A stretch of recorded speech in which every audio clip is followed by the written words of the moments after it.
Welcome to another episode of Discover You, our podcast exploring innovative solutions to issues in mental health. I'm JD Collinson, CEO of Montier Behavioral Health, a family of treatment centers in Southern California and Arizona. We're here at the Emerging Themes Conference catching up with some of the amazing innovators who are reshaping mental health treatment with breakthroughs and new approaches. Today's guest is a true pioneer at the intersection of technology, psychology, and personal transformation. Often referred to as the Queen of Facebook, Mari Smith is widely known as a top social media thought leader with nearly 2 decades of experience helping businesses and individuals thrive online. Beyond her mastery of digital platforms, Mari has spent the past several years deeply studying the human design system, a powerful tool for self-understanding and potential use cases in mental and emotional health. In today's conversation, we're going to explore how the psychology of social media impacts our mental health and how the human design system offers a roadmap to authenticity, vitality, and resilience. So Mari, thank you so much for taking the time, not only giving such a lovely keynote here at the conference, but for also having this conversation so that our wider listeners can really hear a little bit about the work that you're doing and the human design system. But let's start from the beginning. You've been in social media probably from its early inception stages. When was that? For me, I got on Facebook in 2007, May the 4th actually. That's Nice. May the 4th be with you, 2007. Wow. And I was a little bit of a holdout because it'd been around, for college, .edu email address, you could get on in 2004, but I joined in 07. And yeah. Did you know it was going to change your life? I actually really did. I actually had this really profound gut response, which I've since discovered is an aspect of my human design. That's like my gut speaking to me. My sacral is like the energetic response in my body. Is like my cells are like just dancing and coming alive, and this felt so vibrant. And I had been looking for several years to just really have a part of my career that would really be something that was deeply satisfying. It was a fusion of technology and relationships. What were you doing before? Well, I was, I had this double career. I was a relationship coach working with singles and couples, but then I was also in email marketing, online marketing. I'd write copy, do websites, teach people how to do better email copywriting and email marketing.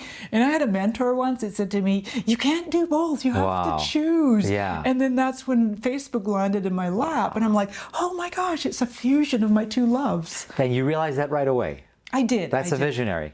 Oh. That's the ability to see Facebook in 2007 and say, I can bridge the gap of the psychology work and the marketing work. Yes. And how long did it take you to figure out the technique of how you're going to actually deploy the vision? 3 weeks. 3 weeks. Incredible. I just became like the unofficial evangelist for Facebook. This is before ads, before business pages, groups. I mean, it was so simple. And I saw that we could use it, my fellow marketers and I, for a networking platform, which typically LinkedIn was for that, or we do a lot of offline networking. But I saw that back in the day, do you remember that movie where the line is, you've got mail? And Sure. it's all, you've got mail. Well, now it was like, you've got a DM. And people were genuinely excited to see that someone had reached out on Facebook and they were answering and opening. I'm like, oh, I can reach anybody that I want to do interviews and, joint ventures and people I'd long admired, thought leaders. I'm like, dang, this is going to change everything. That's extraordinary to be able to see that at the earliest stages and really know where it's heading. And a lot's changed since 2007. Oof, big time. Yeah. So tell me a little bit about the immediate service and launching of the sort of consulting work and the marketing work that you started back then and how it's evolved. Just a high-level overview, how it's evolved from 2007 to what you're doing with Facebook and social media today in 2025. My bread and butter, if you will, for revenue and career has always been course creation. So I work with a lot of small business owners, solopreneurs, independent professionals, and I lead cohorts through an online course and teaching them the fundamentals, how to really reach their clients through social media, through Facebook and Instagram are my two main ones that I focus on. And then I also, another part of my career is public speaking. So I do a lot of events, traveling around the country and internationally, quite a bit more before COVID. It kind of slowed down a bit, which was fine by me because I had my bread and butter with my courses, Right. which I still do. And then a third aspect, which I've done a lot of over the years, is what's called a brand ambassador. So I'd be an evangelist for example, a new video tool. And so then I would tell my whole audience online about this cool new video tool and how to use it. And I do educational webinars and drive new leads to the brand and get paid very well for it. That was one of my favorite ways, actually. Wow. To make money. So tell me a little bit about the landscape currently. We're all familiar at this point with some of the dangers and the safety concerns of excessive social media use, especially for adolescents and teenagers. What do you think is the most overarching concern? And maybe you can tell us a little bit about how to deal with it from your perspective.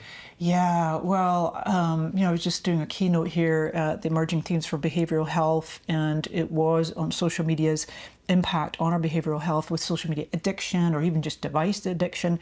And I, for many, many months, I've been accumulating a lot of research and observing my own self. And every time I grab my phone, I'd be like, oh, I'm just going to check Facebook for 5 minutes because, it's my job. I need to be up to date. 45 minutes go by. I'm like, oh, crap, I've done it again. I've consumed just a bunch of nonsense that the algorithms are feeding me. So it's become extremely, much, much more manipulative, controlling. I mean, we're literally being programmed what to think. Wow. And so you go to your feeds now, and it's no longer even about the friends or the followers. We don't really see our friends' content, although Facebook, to their credit, they did bring out a separate little tab that's got just a friends feed. But generally speaking, they want us to just get pulled into that main algorithmically programmed feed where they have been gathering every minute data point in understanding you and your interests. It's now what they call the interest graph. So if you see, one cat video, you'll see more cat videos, or in my case, Benson Boone, I just a singer, I just love him. I was like, whoa, okay, another video of his.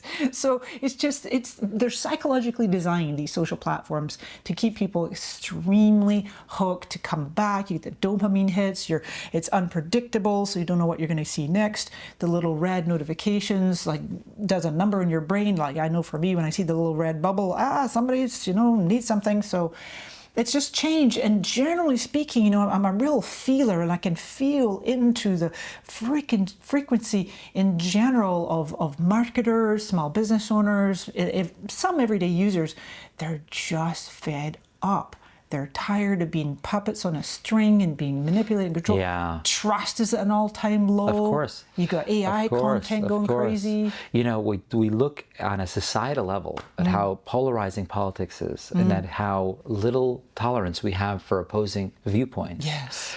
And it's no wonder when your entire sort of orbit of content consumption is strictly being tailored around what you call the interest graph, around an algorithm that is designed to exclusively feed you content that we know from previous searches or previous indications is what you're interested in.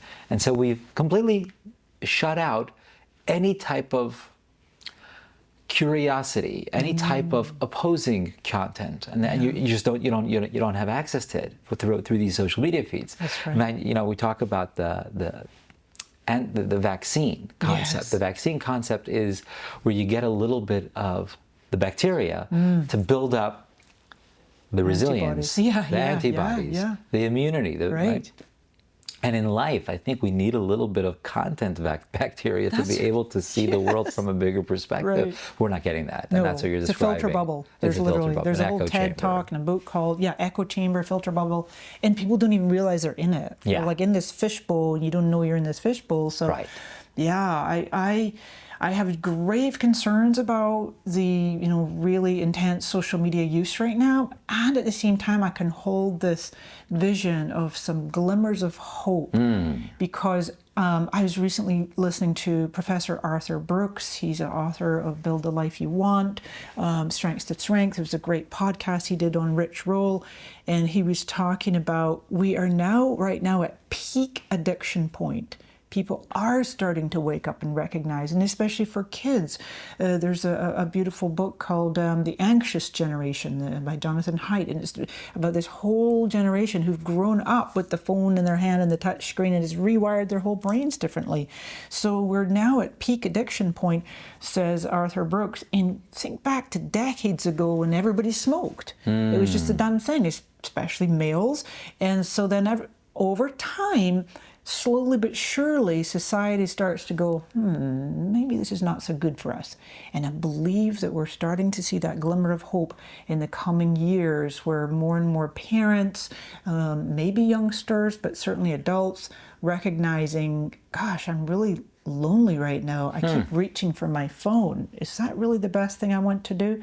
And so what I'm seeing emerging, interestingly enough, mostly in Europe, I don't think it's quite made it to the States, but there's a beautiful startup initiative called the Offline Club.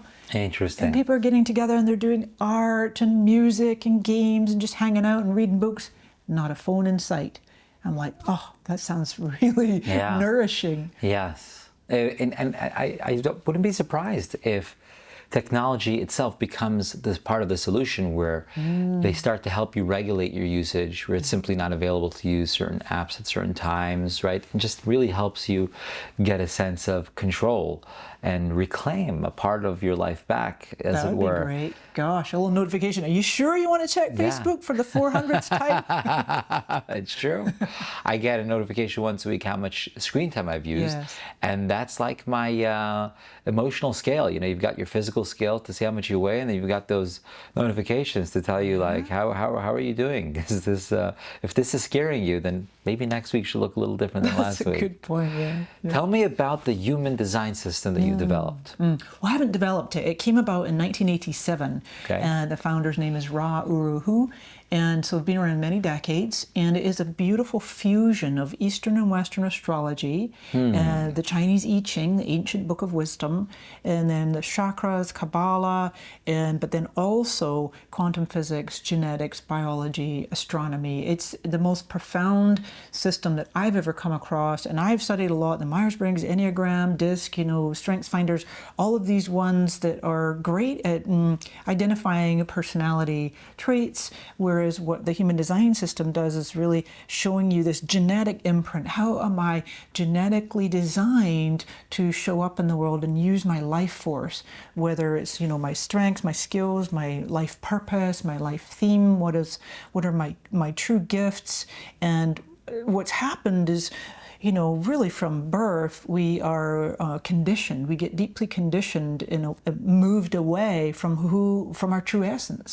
So one of the things I love about human design is it's an aspect of self-awareness, self and other understanding. So starting with, okay, who am I as a generator? 2/3 of the world are what are called generator types, generator or manifesting generator. We have this that's kind of in the lower belly, this Energizer bunny, this access to this energy that creates life force in the world. We love to be busy, but also busy doing things we love. So there's so many people on the planet, they're just in some kind of a job that doesn't light them up. And so, so the human design system, it can give you this incredible knowledge of yourself, but then those around you, and then especially as a parent, to identify, okay, how I need to treat my children a little bit differently according to their type, and nurture their true essence, as opposed to what society wants us to do is, conform us and get us to fit into certain boxes. Yeah, that's beautiful. It's so valuable when we don't have to really define and taint ourselves by either the mistakes of yesterday or the perceptions of the people around us. And that's really, this connects to what you were just mentioning before, when we're being fed and manipulated. That itself is a really sort of sinister form of conformism. Yes. And it really erases probably the most precious part of our humanity, our ability to creatively think, or to critically think, or to think outside of the box, and to not necessarily have to buy into our own algorithms of previous thought patterns. And that's freedom, that's liberty, right? The moment that we take that out, there's no free press, or there's no free sense of what I'm able to consume or how I'm able to think about myself, we're conforming. Yes. And so the human design system is a philosophy that is espousing, you're saying, the ability, especially you called it the generators. So you said 2/3 are generators and manifestors, and the other third, you would call them what sort of? There's four types. There are four types. So the generator / manifesting generator, there's subtypes of each other. Those are 66%. The second type would be called a manifestor, just a manifestor. They're about 10% of the world. They can be very impactful. They're really here to make a profound impact on the world, and they're go-getters. But they initiate. They're here the ones to start things, and then the generators come and pick up the ball and run with Got it. it. The projectors, or in the business term, they're known as advisors. They're really here and they're about 22.5%. They are brilliant one-on-one. They are very focused on the other, very good at directing the energy of the 2/3 of the world with all that generative life force. And then the most rare type, which is about 1.5%, is called a reflector. And the reflectors, they evaluate, they sample the world around them. They're really, really good at just observing and picking up what's going on around them and reflecting that back to the world. So Very interesting. And this was founded in the 80s. yeah. Is it a sort of manual for living, or it's more of a philosophy that, once you buy into it, you already are able to apply the lessons in your own sort of way? How rich, how defined, how comprehensive is it? It's extremely deep body of work. I'm now in my 5th year of studies, and I'm actually taking part of those 5 years is a 3.5-year equivalent of a PhD. I'm in the final semester. Really? I'm going to be working on my thesis. There's deeper and deeper layers of this system, and it is based, like, astrologically, our solar system. It's the planet, the position of the planets in the sky. They proved in the 90s that neutrinos is the matter or gas or breath of the stars that's emitted, because we're all, most people know that we're affected by the moon. If we didn't have the moon, we'd probably fall off the planet. And then you've got the waves and whatnot, the tides. But so the position of each of the planets in our solar system, it makes this genetic imprint, because the neutrinos, they proved in the 90s, actually have mass. And so there is infinitesimal. It's coming to us and through us. And so we're always being affected by what's called, like, the program, just the program of the universe or our solar system. And so it's not so much a philosophy. As the founder, he says, don't believe a word I say. It's not a belief system. It's not a doctrine. It's not a cult. It's not a religion. Simply experiment with yourself. Like, wow. Earlier when I was saying, like, my gut, I tune into my gut. That helps me to make my decisions, because I'm very heady. I've got all this intellect and all these thoughts and ideas, and our minds can outsmart us. Like, you can feel your body, like, wanting to go a certain way, but the mind comes in, oh, but are you sure? You've never done it that way before? Or stick with what you know, or whatever. The thoughts can come in. I call it the monkey mind. And so, yeah, one of the aspects is to just become more aware of those dominant thoughts and start to drop more into the body, and follow the body's wisdom of what's healthy for it. Very interesting. I think that's such a powerful misconception, that so many times we will think a certain thought, and if you don't take the power to be a pause and to really just almost look at the thought from a third-party neutral standpoint and say, is this a thought that I enjoy, that I want to identify, that I want to, sort of get behind? Yeah. Or is this just the thought that could have come from 1,000 different reactive, responsive sort of stimuli, but it's not necessarily something that I agree with? There's so much power and freedom in that power of pause, just to say, okay, the thought happens to be coming from my brain, but it doesn't have to be aligned with my values. It doesn't have to be something that I actually keep. There's a famous Jerry Seinfeld episode where he's talking about at the car rental, he made a reservation and they don't have his car. And he says, but I made a reservation. And they say, no, we have your reservation, we just don't have the car. He says, so you don't really understand how the reservation works. He says, everybody could make a reservation. The trick is to hold the reservation, but you didn't hold the reservation, right? So we all have thoughts, but the trick is, are we going to hold it, or are we going to release it? And there's tremendous freedom in going through that process, even though it's so easy and so simple. but it's Love that not you as said common. that. Yeah. Yeah, if I could just plus what you said. So there's 9 different energy centers in the body, one of which is the head. And the head is where like our source of inspiration. And for about 75% of the world, they have this center is open. So it's like it's not defined. So they have like a fixed way of their head showing up. And so, and we've got like aspects in human design, we call them the not self, which is akin to the shadow self. And so to your point about the thoughts, the shadow self of an undefined or an open head center is thinking about things that don't matter to me. Now, they might matter in the world. They might be big, global, political, socioeconomic, Right. but the thoughts just looping and looping and looping.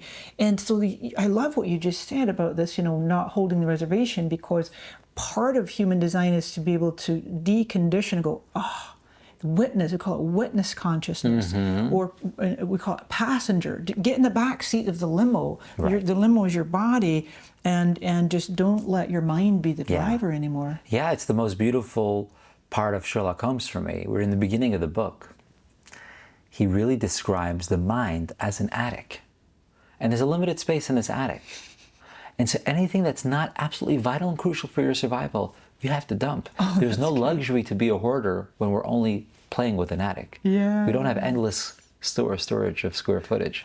And so he had this really unique memory where his memory was completely aligned in the fictional tale with his interests. How amazing would that be? Yeah. If we didn't remember all sorts of things that had no bearing and impact on our life, and we exclusively remember the things that make a difference, we'd be so much more brilliant at our crafts. We'd never forget the birthdays of the loved ones, or their hobbies or their colors that they like. And we would have a really deep sense of alignment and harmony. The fact that we remember things that we don't necessarily care for, and we don't remember the things that are important to us, there's a little bit of a divide there where they're not completely on the same page. And the more we take ownership over the thought processes and the patterns, what we keep, what we don't keep, what we choose to identify with, what not, I just think like, we're getting into the driver's seat. The limo, it's nice to be in the back, but it's even more powerful to be in the front and be able to determine where we're going. Yeah, exactly.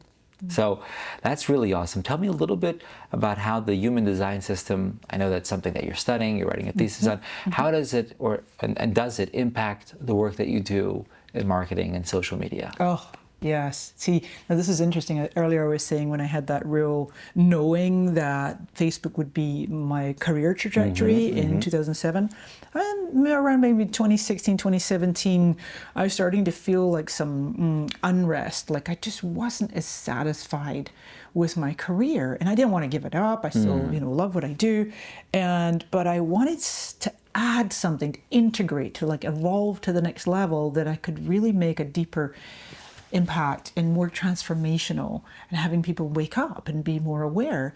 And so, for example, the different types that I was explaining, the 2/3 that are the generative type, respond with the gut to yes, no questions. So for example, in my marketing, with my calls to actions, we call them CTAs, instead of saying, click here, sign up, download now, I'll simply ask a yes, no question. Would you like to join? Would you like to join? And I just make it so freeing because it's like, I've come to just better accept, like, I'm not going to force what I want you to do, which a lot of marketing can be quite coercive and manipulative.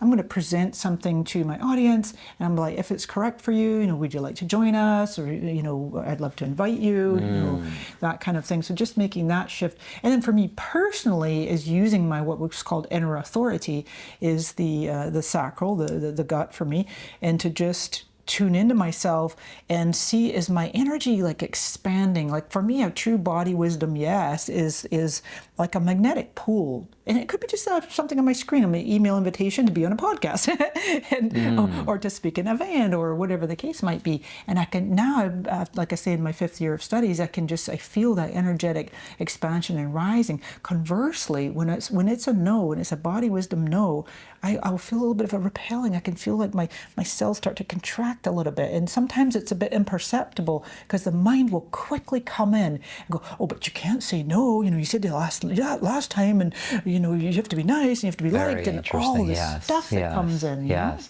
I love that. I think that so many of our feelings of discontent, angst, depression, anxiety, a lot of them have to do with chemical, a lot of them have to do with circumstantial, but there is a good degree of them that just is an internal sort of cognitive dissonance where the thoughts that we're thinking, the decisions that we're making are not following the sort of intrinsic physiological sensations that tell us, that indicate whether we feel good about it or we don't feel good about it. Yeah. As much as we're so passionate about investing in our bodies, whether it's in the gym or whether it's in supplements or it's with our nutritionists, we're not really taking the time to connect emotionally with our bodies, right? There's the physiological sensation and health of the body, but there's the emotional health of the body. I'm not even referring to the psychology, just listening to the body. And that's the type of stuff that you start to only hear when you take a moment to listen. You listen to the body. What is the body telling me about this food? I know my eyes are telling me that this food is delicious. What does my body tell me about the food? That's so good. You're so on point. What does my body tell me about the company of these people? Exactly. Jerry Seinfeld, it's so funny, I never quote him, but like it just happens to be that I watched another interview of his with Barry Weiss, and he was talking about New York City. Happens to be, I grew up in Connecticut. I'm not a big fan of New York City, but there are certain people who, they're diehard New York City people. They can't imagine living anywhere else in New York City. And like the real New Yorkers, like, I can't even imagine going south of 42nd. They have it all broken down into this little orbit, this little world in reality, this planet. And he was saying that there's, for him, just a frequency in the air that jives so well. He's alive. Obviously, I feel that way about in certain parts of the world.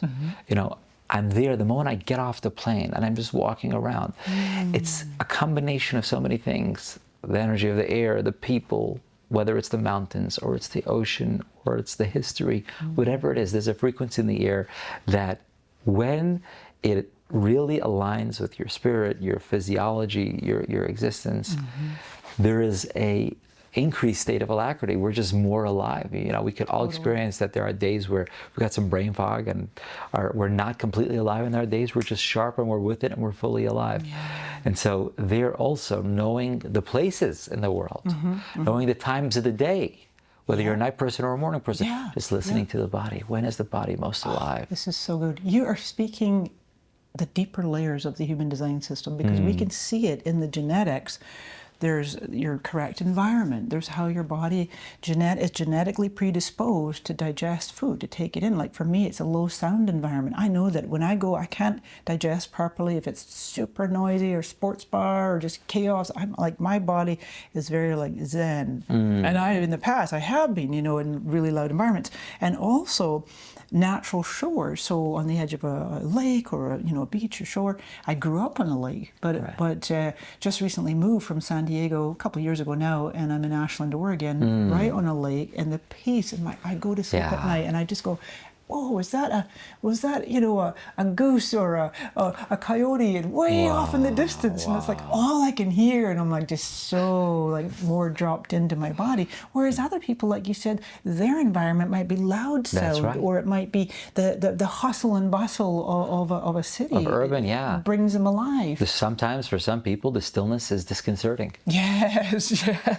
I know people who will be in the kitchen and they'll just turn the radio on. They don't want to hear the radio. They just don't want the quiet. Yeah. And so that's the part of life, the human design system. I mean, interestingly enough, just to go full circle with everything we've been talking about, no amount of algorithms, no amount of Silicon Valley sophistication can tell me what my body can tell me about myself. And that's why, something, all the algorithms and all the most incredible, innovative features that have transformed our lives dramatically with so much more convenience and ease, Silicon Valley has not cracked the code for dating.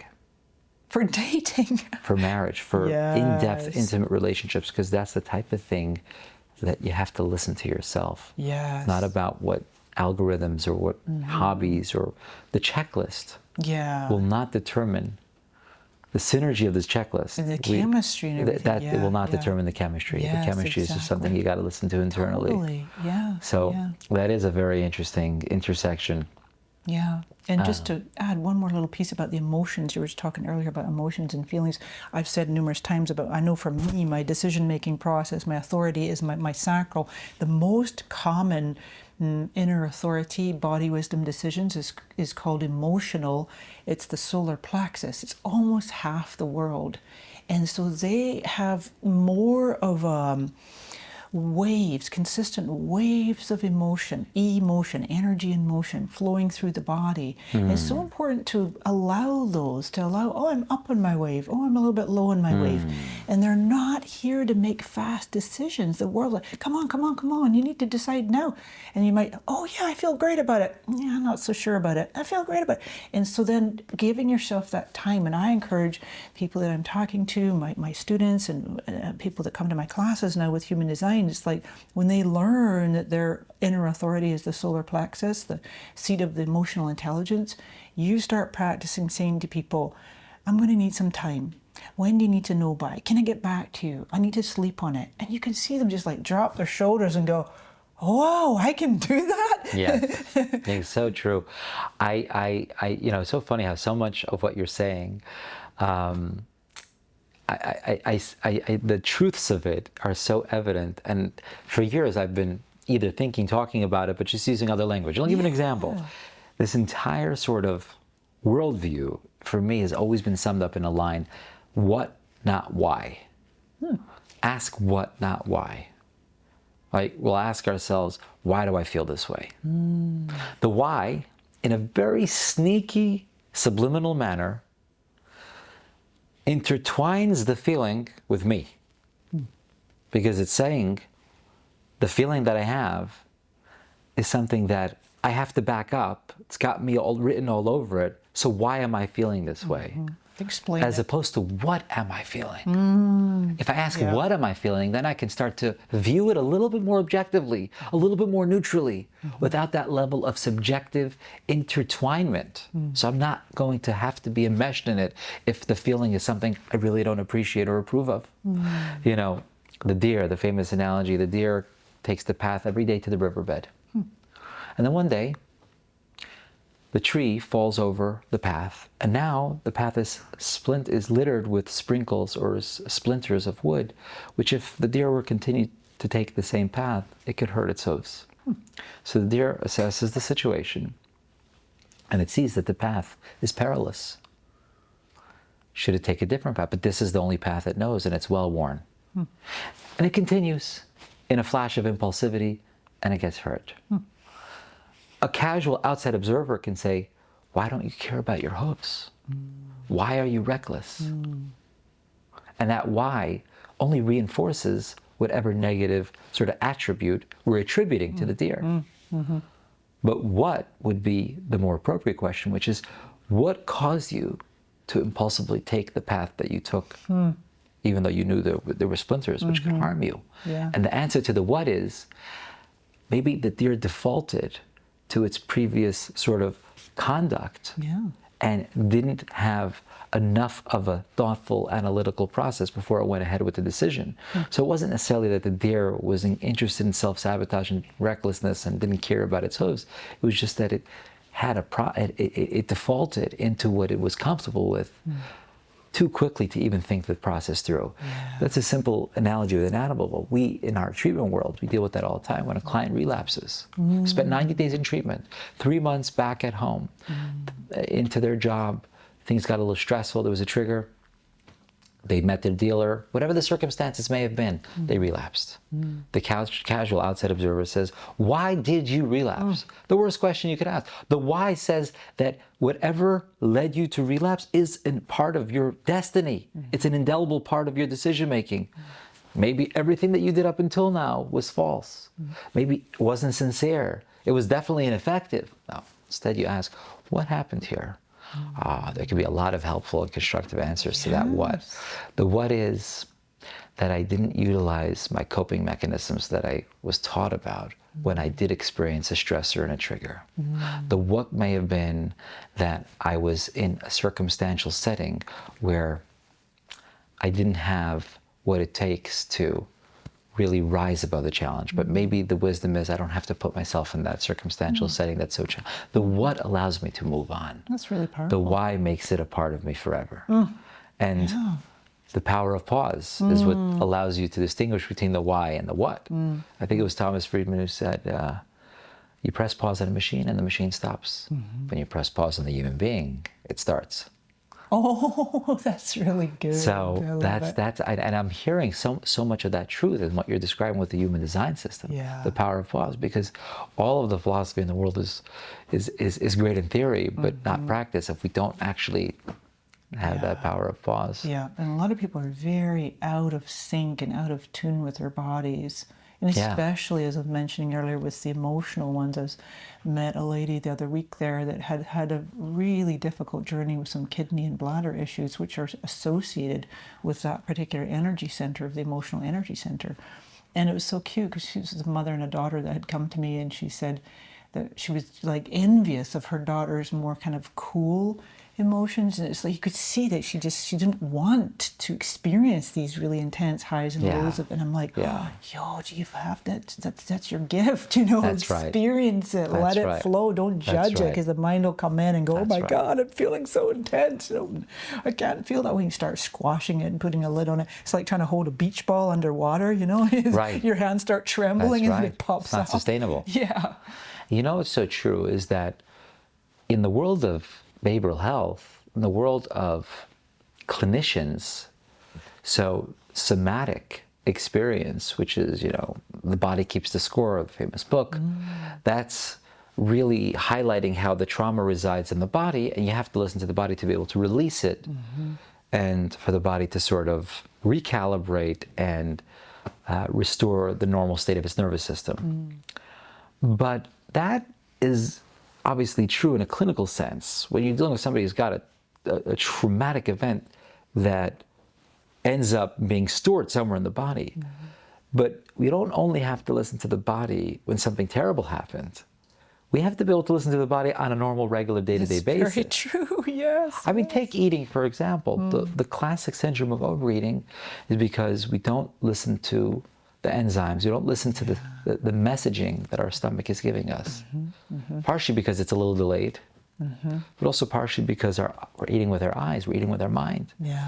So, you know, my wife has this great rule. She says, if I'm feeling 60% full, I know that I'm really 100% full, it's just going to take time. Oh, yeah. So we stop at 60 as opposed to stopping at 100. Yes. And then we're 140% full. Yeah. That's cute. So it's just really being able to engage with the body and listening. Yeah, exactly. You know, my dad was a professional baker, so I grew up in a bakery, and I have a penchant for baked goods. Yeah. And I just watched myself going, ooh, cookies, cakes. And then I'm like, no, you know, it's just comfort food. It's reminding me of my childhood. Of course. I know I'm going to regret this. Where was the bakery? It was in BC, Canada, a tiny little rural place in Canada. Yeah. That's lovely. So I heard that, you know, you speak in hundreds of venues and conferences, but this one at Emerging Themes was of a particular milestone nature to you. Can you tell us a little bit about that? Oh, absolutely, because I'm so grateful to Renee, my longtime friend Renee Baribeau, for the invitation, because I realized that it was really, and she's very intuitive, and she just said, you know, I intuitively knew you got this career evolution coming, and it's not like a pivot, you know, because I'm managing my audience's response. I don't want them to think, oh my God, she's no longer doing any social media. All right, we'll go hire a different social media expert. But it's like this evolution, and we'll see. I'm just going to trust my body to see where does it want to go next. But it's just been so refreshing to come to the Emerging Themes in Behavioral Health. I've attended practically all the sessions that I could, and there's a couple more to go this afternoon. And I knew some of the folks here. Brothers Corin have been longtime friends of mine, beautiful souls, and it's just been so refreshingly stimulating to me on all levels. You know, my heart, my body, my soul, my mind. and different from my regular conference where it's rooms full of marketers and everybody's just in probably a bit more in their heads, just like figuring out what's the next AI tool and how can I make my life easier and make more money and get more leads and get more customers, which is an aspect of it, but there's not a lot of real true embodiment and talking about the health of the mind and I love that, and I love that about this conference. There's intellectual curiosity. There's an aspiration for how can I broaden my horizons? How can I do what I do even better? Yes. And that is very special about it. I'm so grateful that you came to the conference, that you spoke at the conference, and that we had a chance to connect and again conversate. And how can our listeners find out more about the work that you do? Sure, it's my website, marismith.com. It's MARI. Amazing. On all the socials as well. Amazing. And last but not least, I want to thank all of our listeners and viewers who make this podcast all the worthwhile. And looking forward to seeing you real soon.